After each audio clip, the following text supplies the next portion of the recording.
Бала чаканы алып качып, өзүбүз эли сыртка качып чыкканга өргүлдүк. Төртөөбүз болчубуз.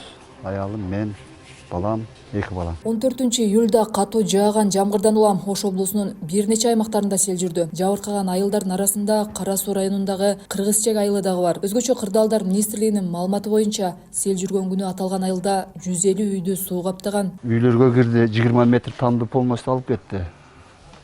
Заборлор кетти. Машинанын экөөнү жараксыз кылып эшикке алып чыгып, бирөөсүн кошундукуна киргизип койду.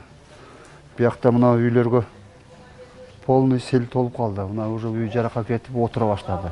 4 үйдүн дең ичинде ушундай жык толо суу. Ичиндеги жүктөрдү араң эптеп, аяшулдарым, досторум келип алып чыктык. Андан кийин эми бул жагына көп эле киргенге коопсуз.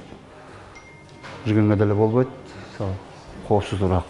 Отуз түшүп кетеби деп коркуп атабыз. Азыр Толкун Орозбаев үйдүн ичине киргенге кооптуу болгондуктан буюмдарын тезинен алып чыгып, жертөлөөгө толгон сууну ташып чыгаруу айласын көрүүдө. Ал үйүн каптаган сел сууларын туугандары менен ташып жатканын айтып, ÖKM'ден жетиштүү жардам болбой жатканына нааразычылыгын билдирди. Бул малга чейин келип кабар алып коюшат, айыл өкмөттөн не болду деп коет.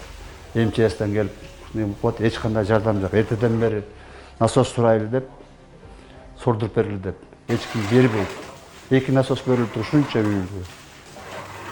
Экөө кайсы бирин өргүлөт. Мына эми уже суусун сордурбасам азыр үй отуруп түшүп калат да.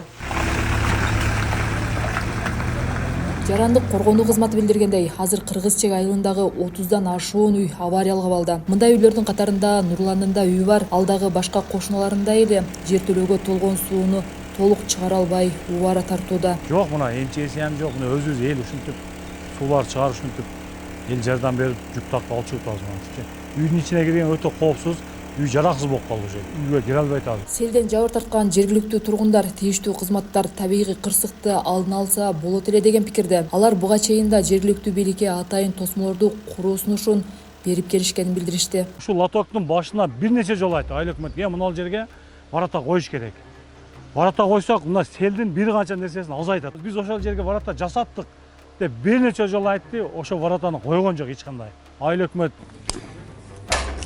Өзгөчө Кырдаалдар министрлигинен сел каптаган аймактарга жетиштүү кызматкерлер тартылып, техника бөлүнгөнүн билдирди. Ошондой эле жергиликтүү бийлик ÖKM менен биргеликте жаңы долбоордун үстүндө иштеп жатышканын кошумчалады. Биз алдын алуу иштерин абдан көп жүргүздүк. Бул боюнча каналдардын баарын тазалаганбыз. Например, ар бир айыл өкмөтүнө селдин жүргүзүү боюнча 500 миллион сомго чейин акча бөлүнгөн. Ошолордун баары уже сактап коротуп койдук.